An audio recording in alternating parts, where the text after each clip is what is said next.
The information that we're going to be covering in this three-part series titled John Warner IV, Little Anton, and Disclosure contains subject matter that will likely challenge many of you, just as it's challenged myself and my colleagues Jean-Luc and John Majorowski. And so before we begin this presentation, I think it is extremely important to highlight the primary reason for our decision to cover this. The reason being that the source of this information is a man whose position within two extremely influential and affluent American families has afforded him the ability to obtain information and establish networks with individuals that the vast majority of us would be unable to gain access to. John Warner IV is a member of both the Warner and Mellon family dynasty. His father is former Senator John Warner III, and he is also the third cousin to the former Deputy Assistant Secretary of Defense for Intelligence and current major proponent for transparency on the UFO-UAP issue, Christopher Mellon. It is important to note that John Warner IV is on good terms with his family. He considers Christopher Mellon to be a friend as well as a relative. He has not been ostracized by his family for writing his book, Little Anton. That being said, our coverage of this issue does not necessarily mean that John's views represent the views of myself or my colleagues, but we feel that due to the nature of the source, it is worth covering the claims that John has put forward extensively. I would also like to let you all know that after this three-part series is concluded, I will be having John Warner IV onto Project Unity for an interview, and this will hopefully provide even further clarity as to why John Warner has the opinions that he has. All I ask is that you keep an open mind, and with that being said, I hope you enjoy the third and final part of this series regarding John Warner IV, his book Little Anton, and disclosure of the UFO reality as he sees it. So this is the first time I've ever done something that's taken 3 days to to finalize, you know? You might realize anything you do with me it's like that. It either takes forever and doesn't happen, or it takes days. But, well, yeah, for those watching, we're not just weirdly changing our clothes. This has happened over the course of 3 days. Or we're weirdly changing our clothes too. I mean, or we're weirdly changing our clothes. Either way. You decide. It's a conspiracy. Yeah. And on that bombshell. Yeah. Right. Time to kick off the last segment of this. Yeah. So where are we going to start today? Well, I think that it would probably be good to maybe brush up a little bit further on what this book is about. Perhaps give a little bit more of a little brief overview, at least in your mind, what you feel like this book is representing. Well, in the words of the man himself, the author, John Warner IV, what he's presenting is disclosure. I mean, he pretty much says it in that first email to me, and in that message on the forum, like he says that this to him is his version of disclosure. And then in the TTSA document, in his notes, he says, if you want to know disclosure, what my feeling of this, what it really is, you can either read my book, Little Anton, or take the shortcut and just read these notes.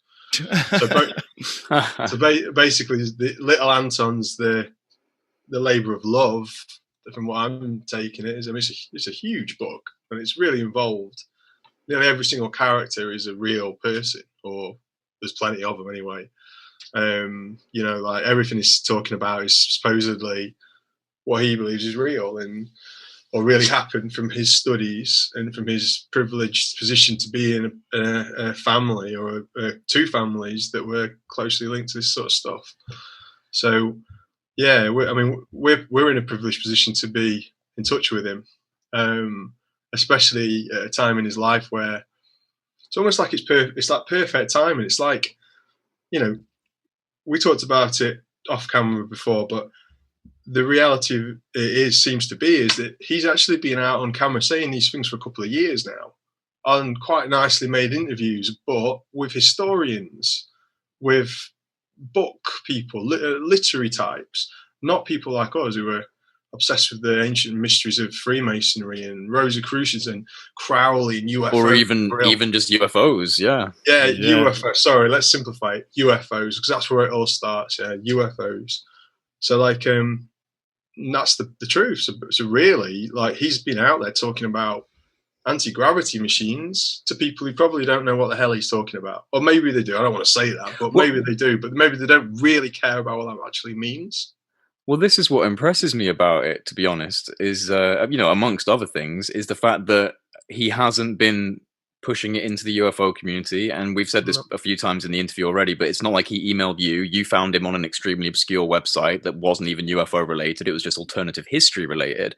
And the books themselves, what I find really quite interesting about them is they're not actually, if you were to read the back of the book as someone who hasn't done UFO research, you'd be like, oh, this is a deep dive into the history of Porsche, the car company, and its involvement in World War II with the Nazi German party. And it's like an intelligence espionage style thriller. Oh, that sounds really interesting. But then when you open up the book and you start reading through it, it's embedded with these extremely intense, nods towards things in ufology and phenomenology that we're all familiar with, but you would never get that hint really from just looking at the book. I've ordered the copies today, actually, and even the front cover is a racing car. It's not suggestive of UFO content. So it's not like he's been pushing this out. He's not on Gaia TV, doing programs about disclosure and how he's connected to one of these mysterious families. It's not like it's not like he's using the background with people like Christopher Mellon being in his family to push this forward and go, look, I've got the answers because I'm, related to X, Y, and B. It's not like that at all. It's very nuanced. And this book's been published, but clearly, it's been his labor of love. He's published it, and for whatever reason, people haven't picked up on it in any way. And it's like, I think what's really interesting about it, and I haven't asked him why he actually bothered to talk to me about these things and to pass them on, and to bring you guys into this and stuff. I mean, he told me why. Is that this is what he knows and this is what he believes. This is what he's created. You know what I'm saying? And it's like he's left all the clues there, and those clues are way more palatable and easy to take than anything that To the Stars Academy offered, because, as he states, they were so hampered by CIA, DOD, all that stuff. No, what do I know? I mean, I'm a guy who lives in a house in England. I'm not in any of those organisations. But when you start seeing it for it, like TTSA was really exciting. It was all these things, but you could tell it was like, are we ever going to know the truth really from these guys? And what is the truth? That's the concept of it. Like, the truth for them would have been to produce some sort of anti-gravity machine and hope enough people read the Peter Lavender authored books to create some kind of vibe that they might follow up on the occult, which might lead them to this stuff. It takes a lot of work, and it's almost an initiation in itself. And I think and the other issue here as well is that John is not a Freemason. He's not a Rosicrucian. He considers himself part of the White Illuminati. His words. Right. He also said to me, but just to clarify, by White Illuminati, you mean like white hat, black hat, white as in the good version. The good guys, part of the good guys, right? Yeah. He's White Illuminati. Like, he thinks that everybody should know this. His dad obviously thinks everyone should know this. And there's another video online of him talking to his dad about all this. And his dad's on there. He's a link will be in the description box. 90-year-old ex-senator and secretary for the Navy. And he's on there talking about this exact stuff. And it's crazy. It is crazy that it's taken this. Some of this stuff has been online for 2 years. The book was published in 2019 or before, maybe. Yeah. We all just sit here watching the videos of UFOs that look like shiitake mushrooms, man. And on really bad footage and going on about it when it's there. There's somebody telling you with all the right connections what's going on. It blows my mind that this has gone under the radar of the UFO community. I mean, there's one person that's connected to the community that I know has been in contact with him because I was listening to their pretty awesome interviews, actually. It was the 2-part podcast on John Warner's website. Guys, links will be in the description box, so please make sure you click in the description box and check out all the links that we're going to be putting in there, because the podcast I would really recommend people listen to. It gives you a good idea for his character and his level of intelligence. But as you said, he was talking to his father, Senator John Warner, but he was also having a 2-part conversation with Nick Cook. Now, I've interviewed Nick Cook. He's the author of The Hunt for Zero Point, UK defense analyst, obviously comes from the nuts and bolts perspective of this and has started to dip his toes into the consciousness aspect. But these guys are sitting down having a conversation about Nazi German history and electrogravitic studies. And, that's the one link I've found. I actually sent Nick an email the other day, just like, I found you inside a rabbit hole, Nick. How do you respond to people who call you and I conspiracy theorists? Back in good old sort of pre-internet days, I was trained to be a sleuthing reporter. I had some very good teachers who taught me about the sanctity of facts. It doesn't bother me anymore what people say, but I am meticulous and scrupulous when it comes to fact-checking. Someone else termed it a conspiracy researcher rather than a theorist. And I like that term better because I'm like you, we're researching based on the facts available and then filling in the gaps as best we can with logic and some speculation. And I think that's reflected in your book and my book. We sweat the details. I love the details in the chapters you shared with me. I love that stuff. I mean, you clearly have a real hankering for getting into the nitty-gritty and the detail of the history and the technology. I really like that about what you wrote. Nick, today we're living in an era of quote-unquote fake news.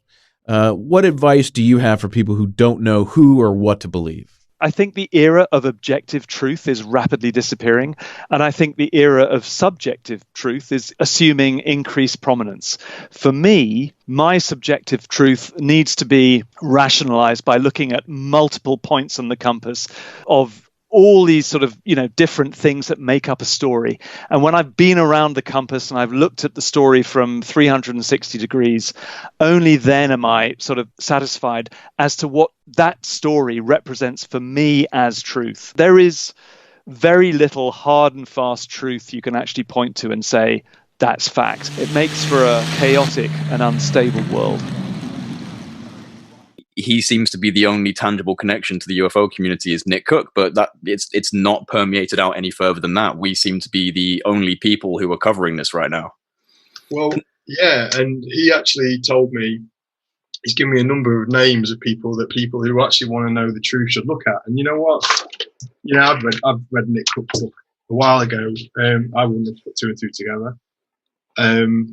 I also like some of the other people that he's put me onto, which we'll put you all onto, I will share the names, are absolutely fascinating. But because they present themselves as more like historians in some ways, it's just gone under the radar. So there's one guy who's an expert in, and John, I can't remember his name, an expert in the Sonora Aero Club.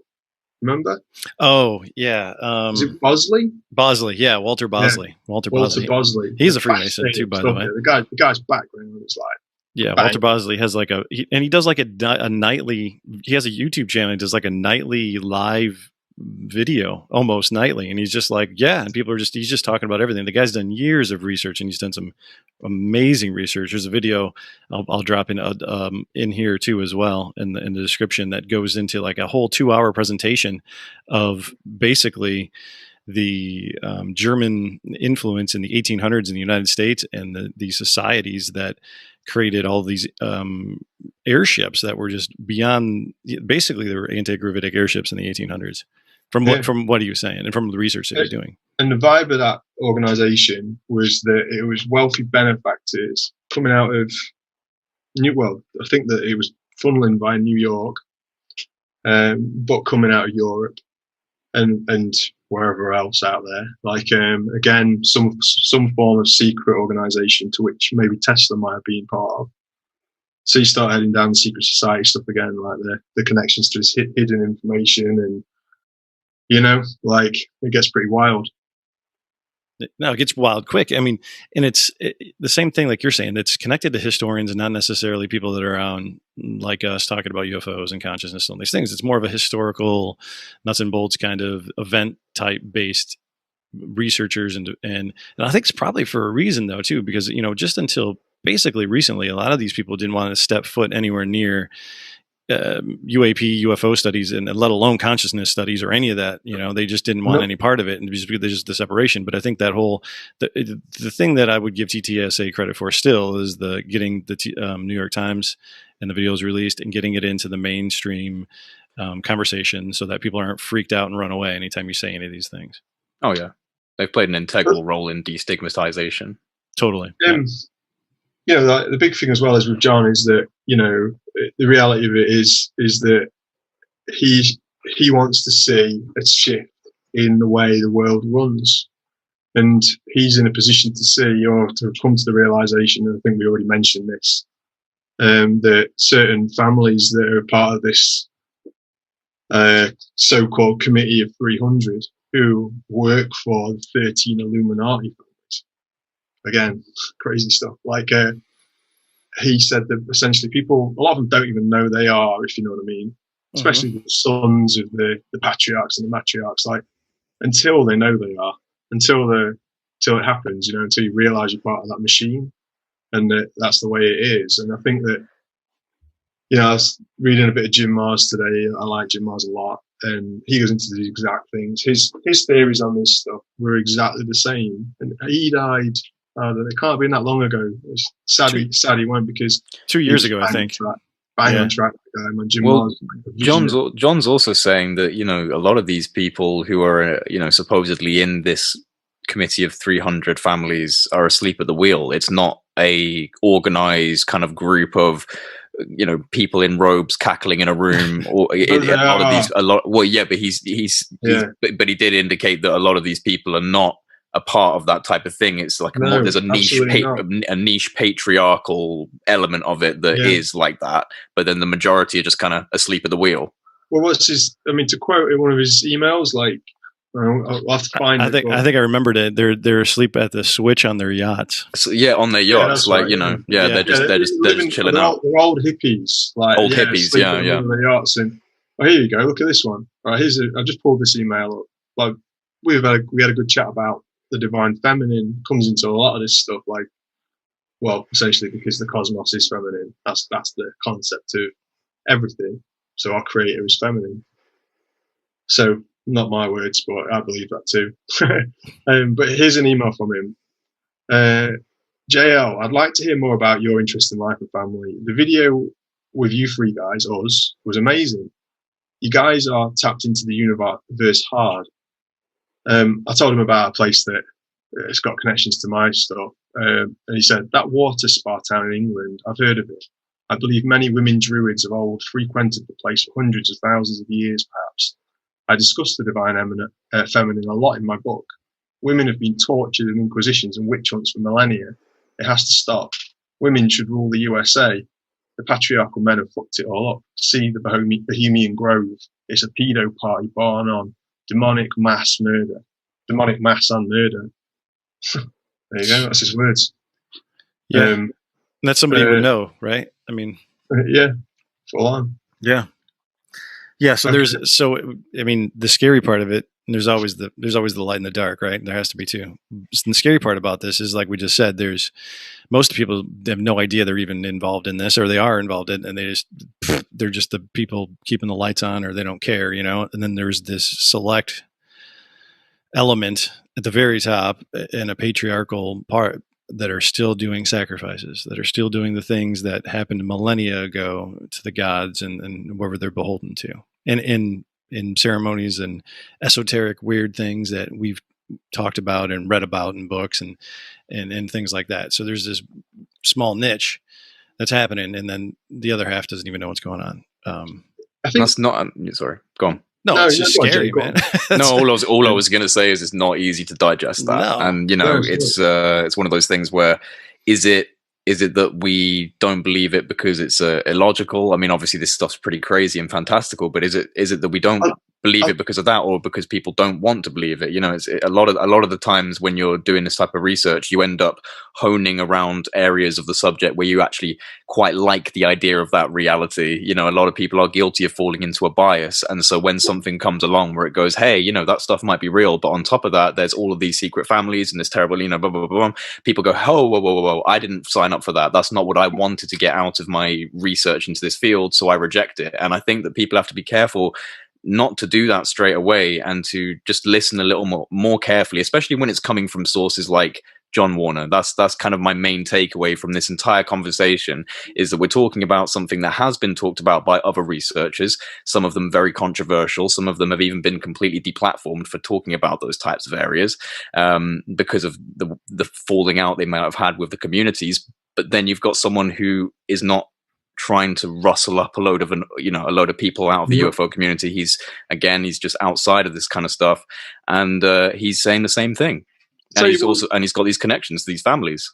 One thing about him is that he clearly doesn't have a big ego, because otherwise he would be out there shouting it, "I'm the king of disclosure." Yeah. Yeah, absolutely. Yeah. And that's when he said that as much. He doesn't want to be that guy. He doesn't want to become like Stephen Greer. He don't want to become, but he also doesn't mind us talking about him as him. But listening to his YouTube videos. Sorry, yeah, I was just going to say, listening to his YouTube videos, I don't pick up an ego at all. He really seems like a down-to-earth guy, which is kind of an achievement in of itself, being from such a kind of crazy background. Something that I'd never imagine being involved in.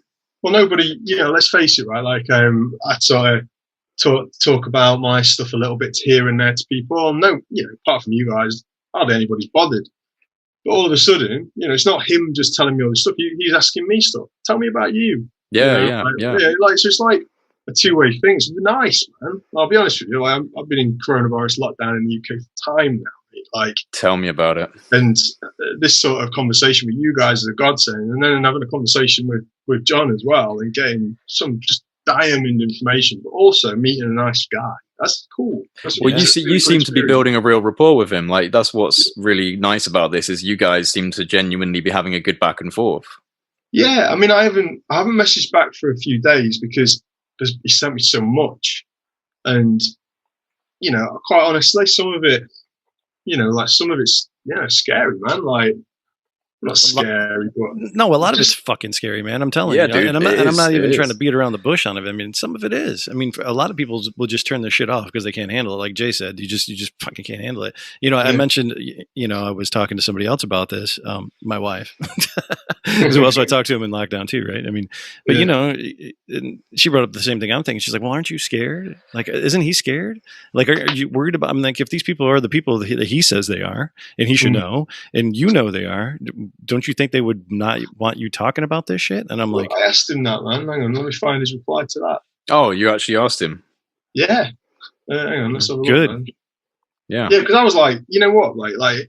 Because again, I'll be honest, part of me just goes, oh my God, because, part of me, and I might be delusional here, but like, it feels like the information he's giving us is essentially what TTSA's information was, the thing that Tom DeLonge was probably giving.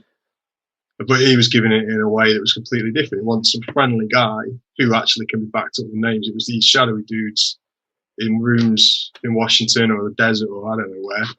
It's different, but it's the same thing. It's like when you read this stuff, you go, if this is what it was, I can see why. But and let me just find this thing. Yeah. Well, a lot of this, while you're finding that, a lot of this information, I mean, there's some specifics here that seem to be unique, but a lot of this information is stuff that's been echoed already. It's just, again, it comes back to who the source of this information is right now, who's discussing this, who is saying that this is actually the way it is.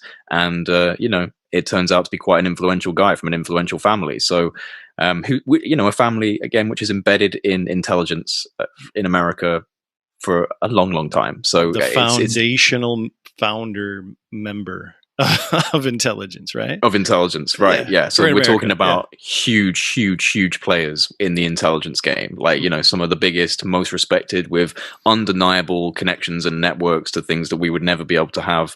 Even John, I've listened to some of his podcasts, even just by proxy of being a member of these families without having to be in the intelligence communities themselves. He's been afforded the opportunities to go networking and speaking with people that we'd just never be able to speak with just by, the merit of his family legacy.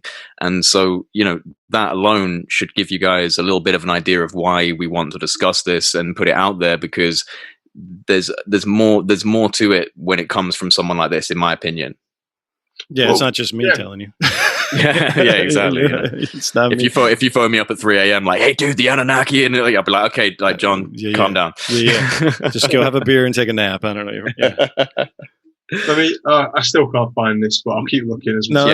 Keep looking, and it's good. No, we'll circle back. You're right. No, it lends so much weight to it, and not to say that it's completely gospel, right? Like you said, No, there's of course not, of course there's a not. lot of information that's already been publicly available for years, and there's nothing to say that even somebody at his level could be fed disinformation as well, and that's not above the realm of any of this. I mean, especially when you're talking about the level of, if this is true, what we're talking about, the level, not only intelligence agency, but the phenomenon itself.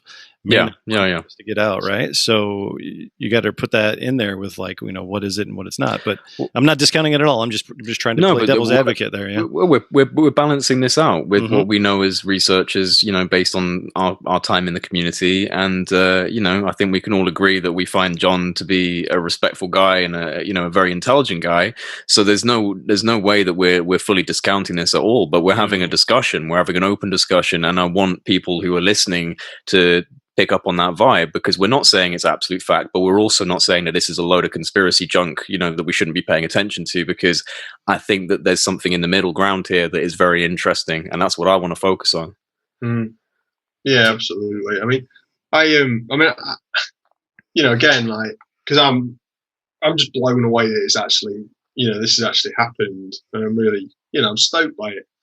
But the ramifications for it for people like us are, because there's so much weight behind this individual, especially linking into the current full-blown ufology movement with Chris Mellon, plus the CIA connection, Paul Mellon, his dad, the senator, and you start reading it, and you go, really? Like, so listen, every religion essentially is wrong.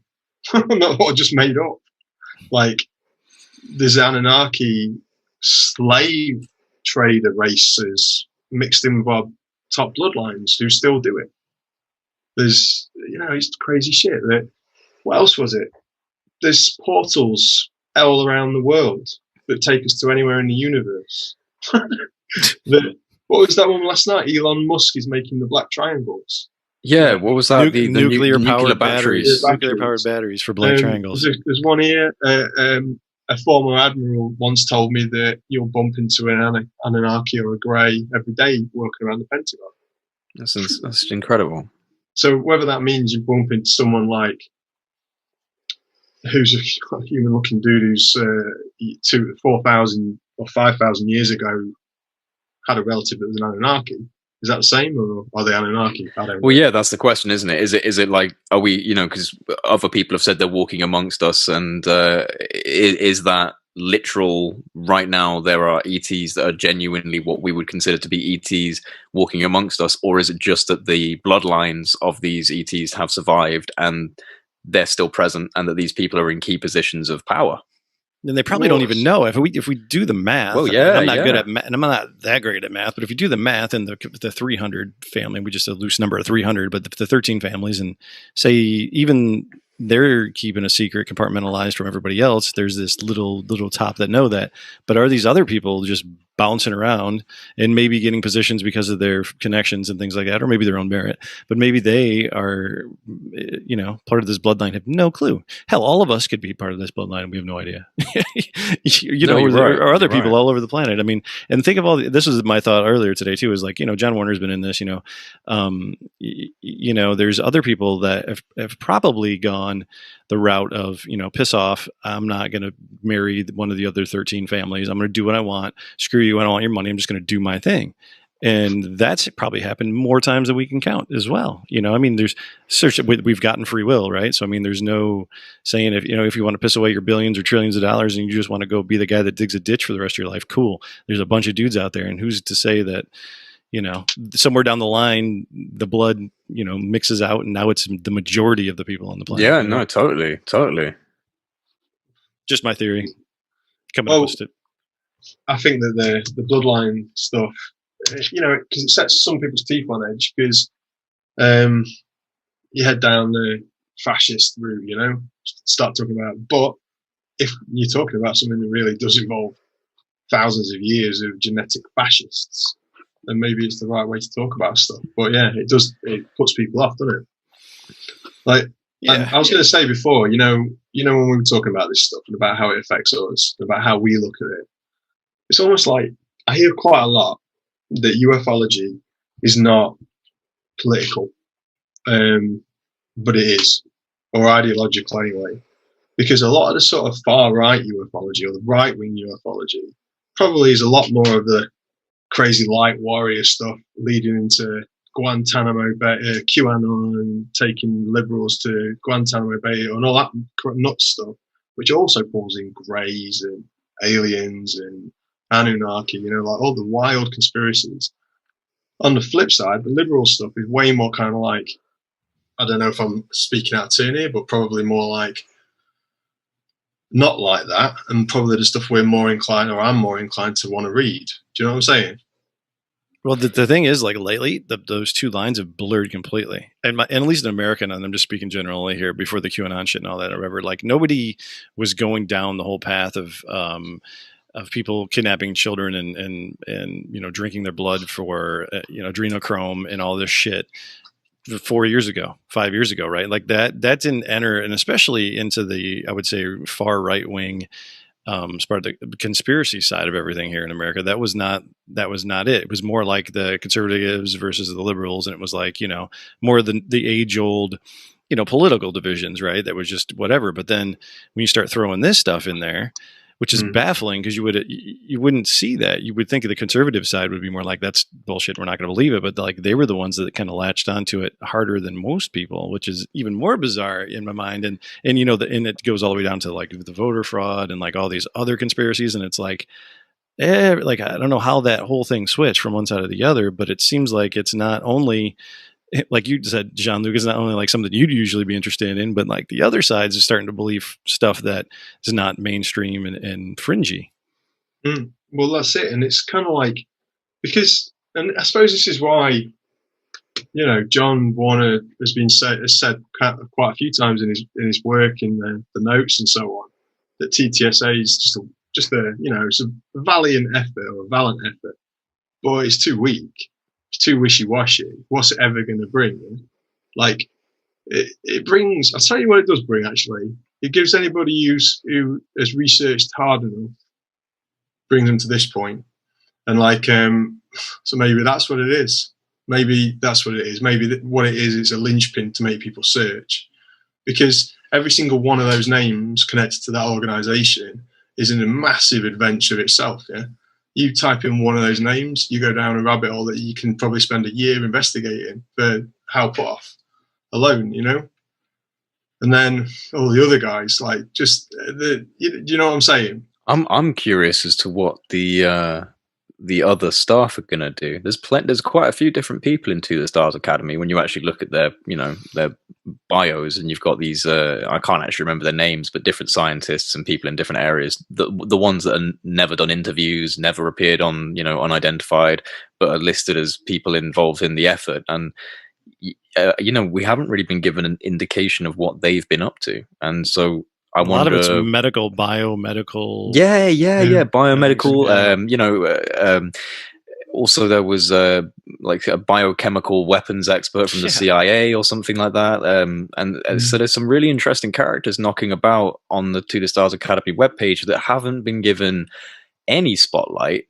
And I wonder what's going to happen with them, and whether or not they're going to remain. Maybe what I need to start doing is seeing who their third cousins are.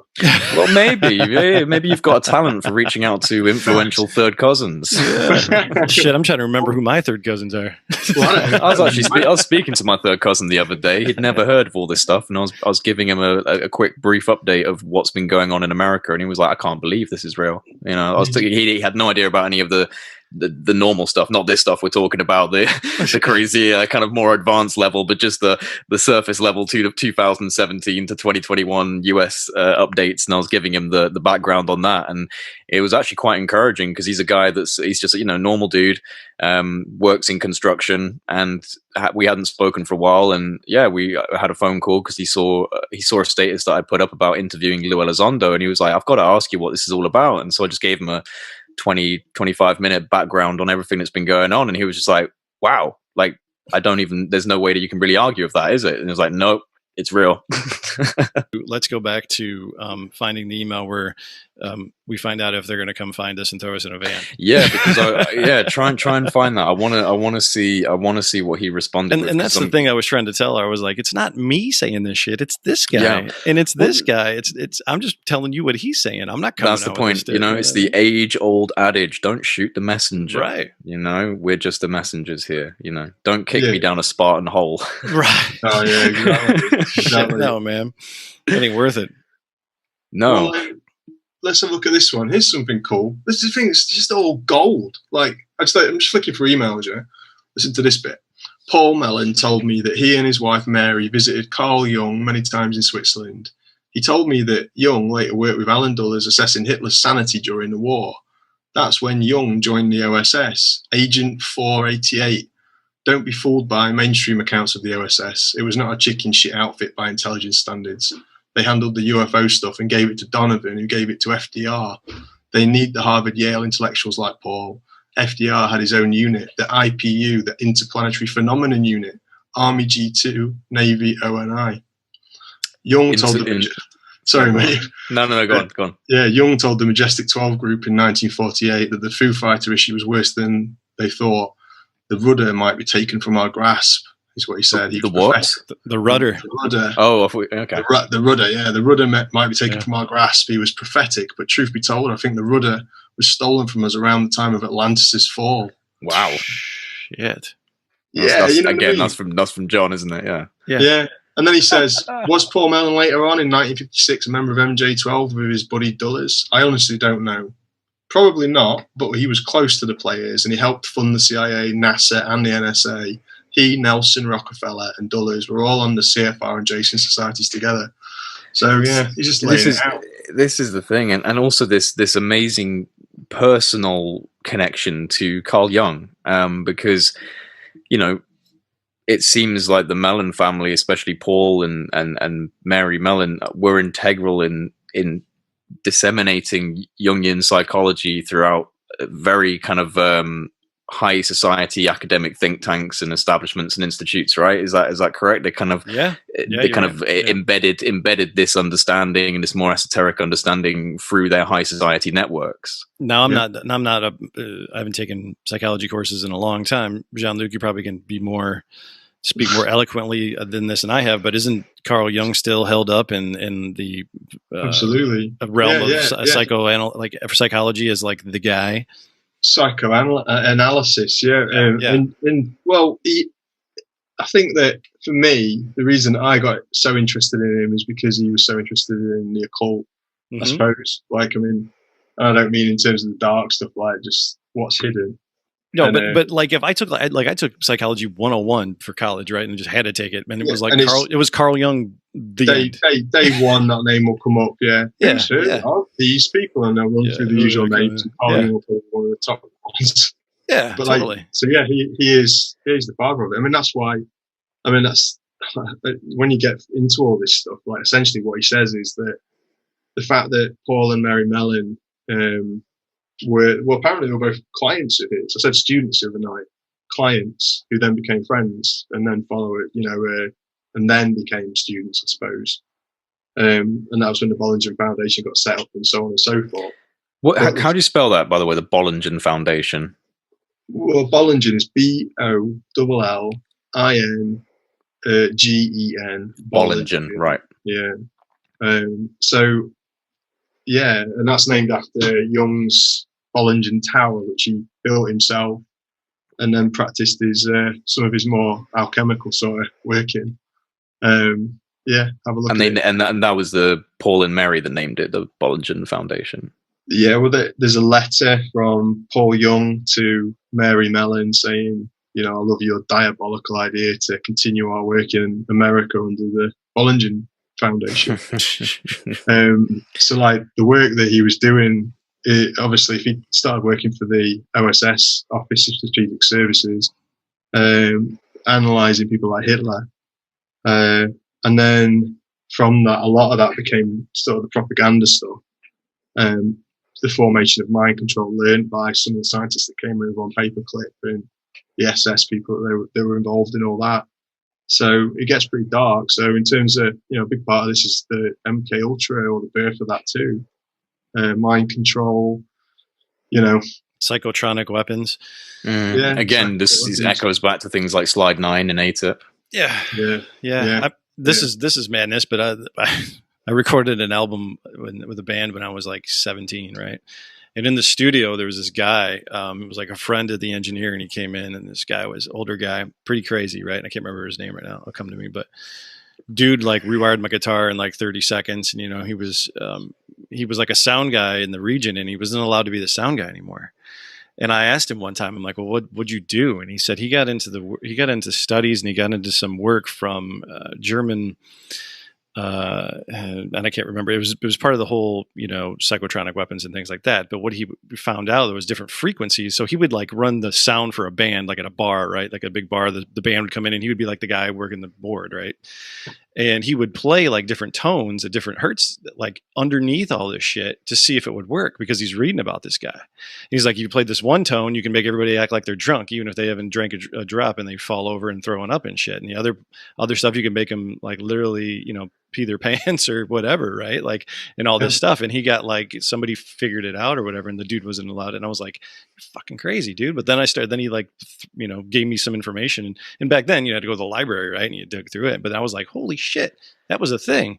Wow, it reminds me of all this, it's a psychotronic weapon thing where you can play certain tones and make people fucking do whatever. Kind of goes back to the whole idea of everything's vibration, right? And if we're vibrational beings, then certain frequencies are going to cause certain changes in our vibrational state, which I suppose then echoes into your emotional, physical, cognitive states and makes you act differently. I mean, the only one that I've ever heard of was off of a kind of like kids science show, which was the brown noise. The brown note, yeah, that makes you poop your pants. Makes you poop yourself, yeah. But you can only imagine that in the black world, they've got sound oscillation weapon systems of some form, Well, that shows up in the notes too. That's another thing that reminded me of. There was some kind of sound device that was more detrimental than a nuke or something. Oh yeah. Was that in his notes? Yeah. Yeah. Like I mean, I read about this previously as well. Tesla apparently had been working on this stuff, and essentially, like, they reckon that some of the stuff that he'd invented to do with frequency was, Earth destroying, planet destroying. Yeah. Like the Tesla death ray and things like that. Yeah. And like, one of the things that he discovered was that there was a frequency that caused basically widespread depression. Oh, that's disconcerting, isn't it? It's called COVID. It's called the COVID. I think it was Russia that had started to work on that, and that's probably when you started to see American agents becoming ill in hotels when they're on diplomatic visits to certain countries. That's recent. That's really recent too. Like the whole Cuba thing and all these other. It's definitely recent. It is recent, and but some of it is and some of it isn't. So like, but yeah, the Cuba stuff in Havana, that's serious stuff. Well, anyway, yeah, wild, man. Also, just wild, isn't it? I know. We were just talking a little bit about this. You can take one or two things out of these notes that he gave you, and we can have like a 3-hour discussion on it. All right, here's one, just quickly, right? How cool is that thing today? All right, so we've been talking about dark because of what Holden said. Oh yeah. And it's funny, like, some people just, I've seen people saying, like, I can't believe people actually want to listen to something they watched on a Netflix show. Are they idiots? Yeah. You know what? I think sometimes you've got to use intuition, because then when John replies to us on one comment regarding it and says dark's based on a project at Montauk, yeah, like, so it just tells you straight out. Look at that, time portals. Yeah. No, I'm not saying that might not be true. But it's one more link in the connection, because like you said, Holden said the same type of things. He basically said that dark was, this guy, sorry to hijack this, just wanted to give some clarity on this, is that Holden had said that he was an intelligence consultant on all 3 seasons of Dark, and that it contained more real science to do with the phenomenon than anything that's ever really been shown before, but it's just done in a nuanced fashion. There's no UFOs in Dark. It's about time travel. But again, a lot of the conversations I've had with Holden about technological assets have to do with time travel, which is interesting. Yeah, and in terms of as well, like with the dark stuff, and it might not just be time, it might be dimensional, because that story takes you into other dimensions, doesn't it? Like, yeah, it does. Totally different dimensions. And again, if you start looking into a lot of John's notes, same stuff, into interdimensional and things happening in threes, right? Things happening in threes. That seems to be that plays a part in Dark. There's so much. I mean, and John, you'll be watching this hopefully before we publish it. So, you tell us anything that's wrong before we go there. Yeah. No doubt. We'll leave that in for John. For those that don't know, what exactly is Montauk? Well, it was, people might have heard of the Philadelphia experiment, which was, there was a big film in the 80s, and prior to that, stories about it, essentially they were trying to, I think it was, the story of that was that they were trying to make a big ship like the Nimitz, invisible. So that was the idea. We'll create an invisible warship, but instead of making it invisible, they sent it through time. And I think the original plan was they were trying to make it invisible to radar. That's it, yeah. And then was supposed to be visually visible. Like they had like an electromagnetic thing set up on the far sides of the ship or something. Tesla, and it was meant Tesla to was blanket definitely involved in that. Tesla was part of that, and a lot of other people that did work on that. And you're right, they had giant electromagnetic devices, and the ship disappeared, and it reappeared. And people were like half in the hull, half out of the hull. Like people were basically floating in a space-time thing, and somehow it showed back up. And people, when they're floating, like there was a railing, and there was a guy with like his leg stuck in the middle. Yeah, some people were like fused into the metal work of the ship. I mean, obviously, this is still a relatively contested thing because not some people believe this isn't real, and there isn't hardcore evidence that the Philadelphia experiment took place, but I would wager that it's more likely that this was something that happened. And there is apparently, and I can't remember, but I'll try and dig it up. But the actual name of the ship isn't the one that's the traditional conspiracy theory that everyone's heard of, and it's actually a different name. And there seems to have been some kind of shuffling of the cards in terms of the stories told, and the more popular one seems to be a bit of a smoke and mirror. And there's actually another story that is the same story but a different ship, and that might be the legit one. This is a relevant quote, right? So according to many Montauk researchers, the financing for the base is a mystery. Who writes the paychecks has not been discovered yet. None of the local people seem to know the full story of what's gone on there.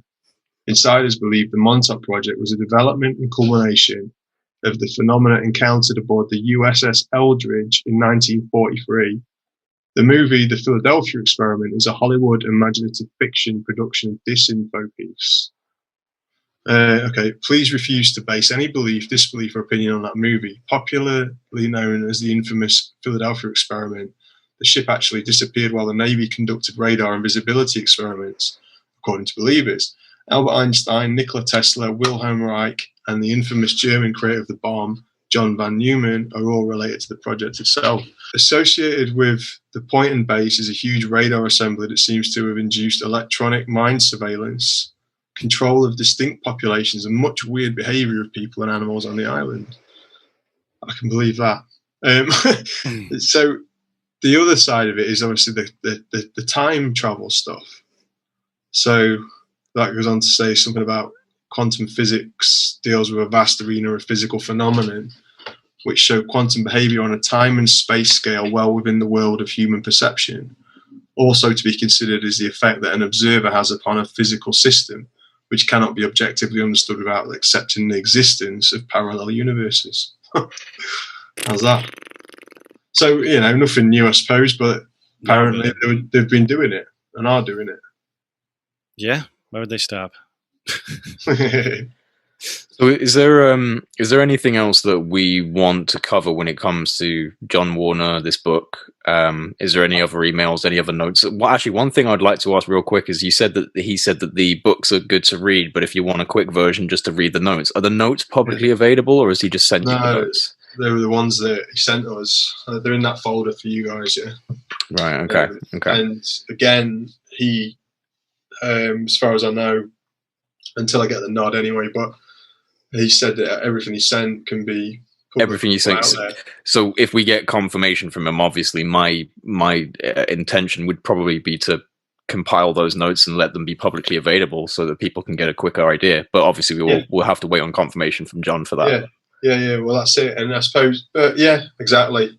I suppose what we can do if he doesn't go with that is just point everybody to chapter 108 of his book. Which seems to be a very poignant chapter. Mm-hmm. It does. And his introduction to the book, and then also all the other interviews and all the things you can find online. Yeah. Just have a look. You'll find it all. And I think that you'll all be equally as blown away. Well, this is the thing, isn't it? Because, I mean, because it's undeniably strange subject matter that we've been discussing here, but I think it's really important, especially like if we're going to wrap this up soon, just to highlight some of the key reasons behind why we're giving these ideas and this material our time, and why do we think it's worth discussing. Well, for starters, our friend John here stumbled by sheer coincidence or, synchronicity, depending on how you view this, stumbled across an obscure alternative history forum called the Axis History Forum. And it was here that he saw a post by John Warner IV. And, he included a link to his website in the forum post. And now we have all visited the website. And it does have some short podcasts recorded by John Warner, including a fascinating conversation between himself and his father, Senator John Warner III. He also has a part 2 conversations with UK defense analyst and author of the book, The Hunt for Zero Point, Nick Cook. And in these podcasts, which, we'll link in the description box below, so make sure you check them out, Mr. John Warner really does represent himself as a well-read and highly intelligent individual, doesn't come across as having a big ego at all, despite his extremely unique upbringing. And, that brings me to another point, which is that he's a member of both the Warner and Mellon families. He's the third cousin of Christopher Mellon. And, that's a big deal on its own, to be honest, because they're good friends. And Christopher Mellon's one of the flag bearers of UAP transparency right now, who's been described by the former ATIP director at Lou Elizondo as a master strategist. So, John Warner and his cousin Christopher Mellon, good friends, and I think that that's an important thing to highlight, because this man is not like the crazy eccentric guy with the weird theories. He's a respected member of his family who has said himself many times that the conclusions and beliefs he's arrived at in relation to the UAP issue are due to the fact that he's within these families and the networking capabilities afforded to him by the legacy that his family has created. And that does seem to stretch pretty much to every corner of the defense intelligence apparatus of America. And so, these things can only bolster his credibility further, in my opinion. And I think it's also important just to highlight that this man has not been trying to insert himself into the UFO community. You know what I mean? He did not come to John. He didn't reach out. He won't communicate on Twitter either. No. Couple of times said hey on Twitter and got an email pretty quickly saying don't do that. So yeah, exactly. And, fair enough. It's like, my just one last point I wanted to make, and I've said it before, but I just wanted to kind of highlight this one more time, is the fact that the books themselves, this 3-part series called Little Anton, is not a UFO book at all. It's actually a work of historical fiction that's based, primarily on this car company Porsche and their involvement in World War II and the Nazi Party, but within this 3-part series, which takes you on like a thriller-style journey through World War II espionage and car racing. Within this, he has embedded information about Nazi occult practices, exotic technology innovations that relate to, the capabilities of UAP, an alternative human origin story that involves the Sumerian creation myth regarding the Anunnaki, secret societies, upper echelon clubs that have been a stronghold basically over planetary interests. And all of this has been basically put into what has essentially been promoted as a book on the history of Porsche's Porsche the car company, which that blows my mind a bit, that it's not advertised as this, but when you open the pages, boom, it's right there. Yeah, it's also a massive book, so and he challenges you to read it all to the end. It's like, I challenge you to read it all to the end and you might have a surprise, literally like that. So I wonder how many people actually got to the end, because it is vast. Yeah? Well, I'm patiently waiting for my books to arrive, and I will read all of them. I'm still going. I keep getting stuck on chapter 108. Yeah, just keep coming back to it. I know. I thought you were messing with me. You're like, read chapter 108. I said, 108? Are you fucking with me? Chapter 100. There really is, and that's nowhere near the end.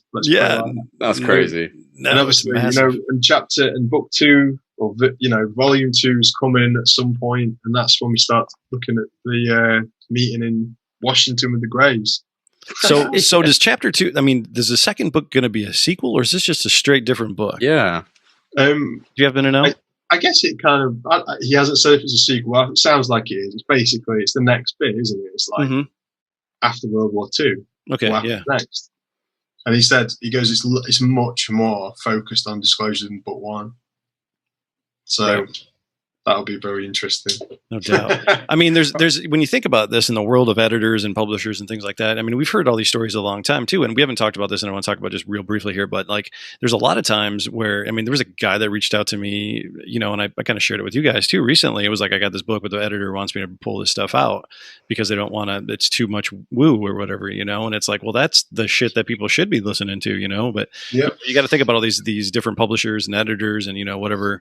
And like John Warner has definitely said, you know, there's so many different people that have the media, and you know, there's all these different levels of control, and you know, don't want to get this message out. This book got out fine, and I'm guessing is because it's John Warner the Fourth who said, "Screw it, I'll print it myself," or I'm not sure. I'm just making stuff up though. But you know what I mean? Like he didn't have any problems putting that chapter in there. No. You know, and getting it out. I mean, everybody can self-publish and do those things now with the internet and everything. But still, I mean, it's like, you know, it seemed like if he wasn't greenlit, they're definitely not messing with him. And I know you didn't find the email, but supposedly they're not messing with him or us. So there's something going on. He did mention how he had been kind of like semi-warned by some members of the family, right, or some intelligence guys. Yeah. Like I have had people sit me down or maybe say, you know, be careful with certain things, but he seems to be on board for just putting it out there as he sees it.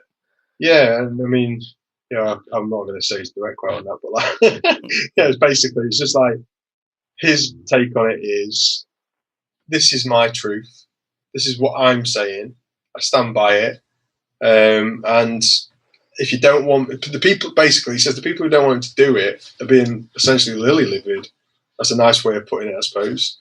Like, because I don't know. I mean, I suppose I should be looking at the quotes instead of just making it up, but.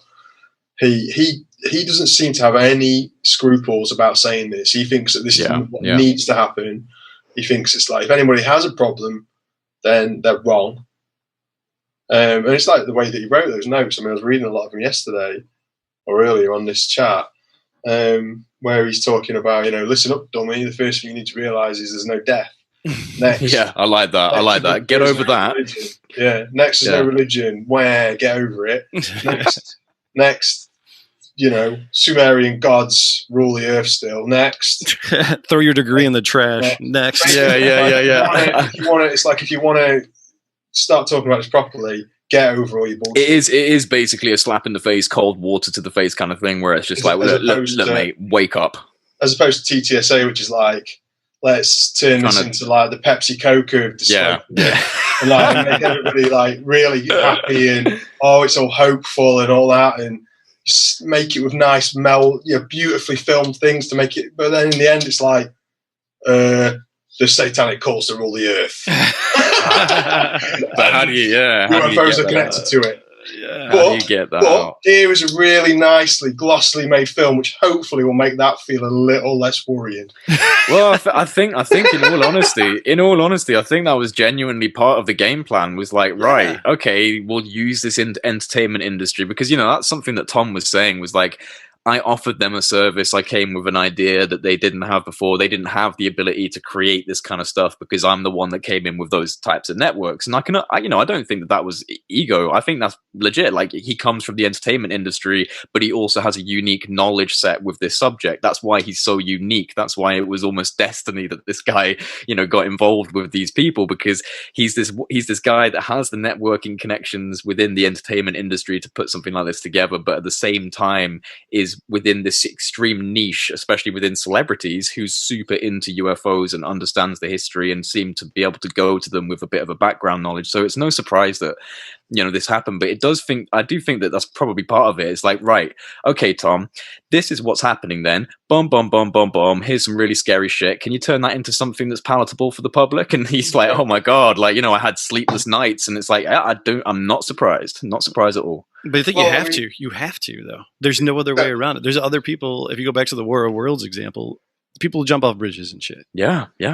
And if you don't turn it into something that's a little bit happy, especially for kids, or starting kids out now, you know what I mean, or younger adults or whatever, to get them ready. I mean, well, there's a lot of people that'll fuck up. Yeah, Star Wars, right? Star Wars is getting the kids ready.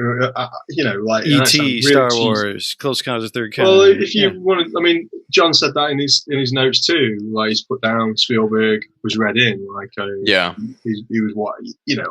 A few people have said that To be Look fair. at everything he made at that time and the people who he was involved in. James Cameron and all those guys. Yeah, and James Cameron, another. And but anyway, Spielberg is specifically mentioned in John's notes. Excuse me, that he was kind of read into it. So if you look at, and also I'm guessing George Lucas, because if you look at what they were doing, especially Spielberg, because he was doing Indiana Jones, which is pure OSS heaven. Yeah, when you look back on it with different glasses, you go, "Oh wow!" Indiana Jones and the Crystal Skull. Yeah, all right? They might have as well have called it Paul Mellon and the Vril Witches of Tool. Yeah, no, for sure. Actually, I need to rewatch that one because I watched that before I jumped into the subject. So I need to look at that film again and reassess what I think about it. Mate, come on, you gotta laugh at this shit. You really do. You need to come up with the graphic for that. Just superimpose Paul Mellon's face on that on the poster with the whip, like holding a Nazi in one hand and the whip in the other. Like, yeah. All due respect, yeah, totally. With Carl Jung floating behind. Yeah. With the ghost of Carl Jung. Indiana Jones and the ghost of Carl Jung. Maybe he was Yoda in the Star Wars stories. Oh yeah, maybe. But this is the thing, this stuff that's within our culture through the film industry. It's not so far outside of the realm of possibility that these things are being seeded in so many different ways through books, through films, through music, through anything that's able to be disseminated out to the public in a nuanced fashion where it's subconsciously taken in to Jay's frozen. Oh, Jay's frozen, man. Jay. Like that thing, so I can at least attribute Jay, it you to froze something for a understand. second, man. You might want to back it up a second. Oh, no worries. Yeah, no, I was just saying, with these things that have been put into our culture, these different films and TV programs and stuff, it's not so far outside of the realm of possibility that they've been disseminated out into the public, because it's a good way of putting something out in a nuanced fashion, and people will subconsciously take it in. And so if something does come into the world in reality that is similar, at least they can correlate it to something that they've experienced through film or TV or a book. And so I don't think it's so outrageous to imagine that certain very key high profile directors, especially ones that specialized in science fiction, were approached and gone, look, here's some information. You are going to have to sign a document just to say, you can't speak of this, but we're going to insert some information into your film, or something along those lines. And I don't think that's too far outside the realm of possible. Nah, my old man told me that. Back when I was a kid, he told me that, and that was, I'm 41, 2, whatever. I don't remember anymore. Who's counting? Who's counting? So, but he said there's a plan. It's going to be like a 50-year plan or a 70-year plan or whatever it is, and they're just going to keep slowly putting the shit out there until everybody's just like no big deal anymore. And I've seen that in my short life. Within 40 years, if you just go back 40 years and look at it. So you get Star Wars is even before that, right? So even for 50 years now, it's been going on. So we're going to probably be hitting that pinnacle. I think Lou Elizondo said in a lot of his quotes is like, all this shit has a shelf life. Secrets have a shelf life, right? You can't keep it forever.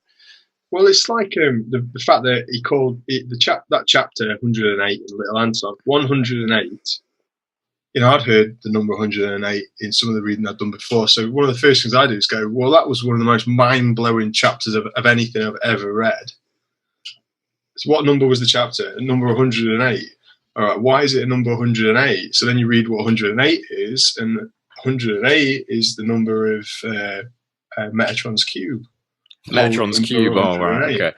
Now, some people might not know what Metatron's cube is. Are you able to give us a little succinct explanation for what that is? Kind of, it all goes back to it's Hebrew as well, right? So it goes back to Hebrew, and it's named after the archangel Metron, right, who watches over the flow of energy. It includes all 5 platonic solids. Are inside, symbolizing the underlying geometric patterns found throughout our universe. Wow. Right. I know here's a picture of it, but you've seen this picture before in a billion other things. And Jay, I think it is your symbol in Project Unity. Well, that would be awesome if it was. I chose that symbol just because I was looking for some form of sacred geometry that I like the look of, and then I saw that. So I think it is, man. That's pretty cool if that's what it is. And what's interesting is I can't remember which podcast it was on. So everyone listening, if you want to hear this, you're just going to have to try and trawl through there's not that many. There's only a few few little snippets on John Warner's website, which are these little podcasts. But he was talking, I think it might have been to Nick Cook. I'm pretty sure it was to Nick Cook, actually.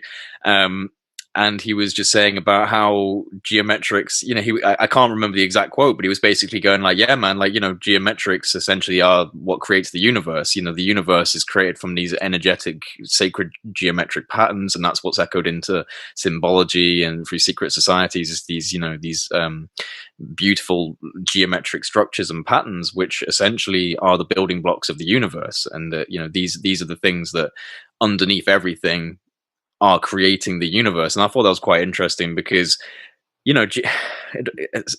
spiritual geometry is a really interesting thing for me, especially because, when you look at the realms of psychedelia, so many different experiences through psychedelics begin with geometric patterns and structures emerging from your environment. So your physical environment shifts, and you start seeing geometrics, like almost like the kaleidoscope vision that people sometimes imagine with psychedelics. But that is actually quite true, that on strong psychedelic experiences, things can essentially melt away and become these strange geometric structures. And so it was interesting that John was bringing up the fact that geometric, sacred geometry, and these mathematical symbols essentially are what are projecting the universe.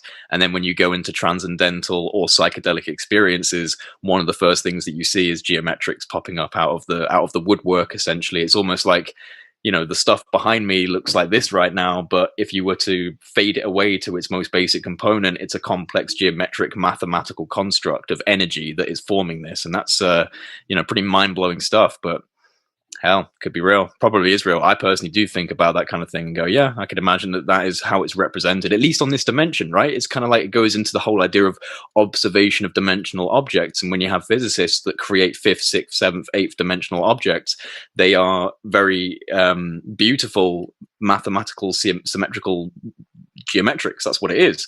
And so, yeah, if the universe is essentially some form of simulation based on what we would consider to be mathematics, then I guess at the root of it, you've got geometric patterns. Basically, here it is. Metron's cube contains every shape that exists in the universe God has created, and those shapes are the building blocks of all physical matter. Amazing. That is pretty much verbatim what John said, so he was probably taking it directly from his understandings of Metron's cube, but that's essentially verbatim what he said in his podcast, so that's awesome. Shit. Interesting stuff. We should probably kind of wrap it up. Let's wrap it up. Yeah, we might as well. I think we might as well wrap this up here because we've been going for 3 days now, which is amazing, and I've really enjoyed this. But I think we've covered pretty much everything that we could cover right now. So I think the best thing to do would probably be to wrap this up and encourage everyone listening to hit the description box below, have a little look at the links. We're gonna include a lot of different links, including links to John Warner's website and his podcasts, and obviously the book Little Anton. So we would encourage you all to just do your own due diligence, check it out, and come to your own conclusions. That's it. Thank you, Jay. Yeah, thanks, Jay. Thanks, Jean-Luc. Thank you for finding this guy and reaching out to him, and then reaching out to us and sharing this with us and helping us be involved in this. It's amazing. Because again, this all starts with you, bro. So Yeah. Well done. Carl Jung. You think Carl Jung?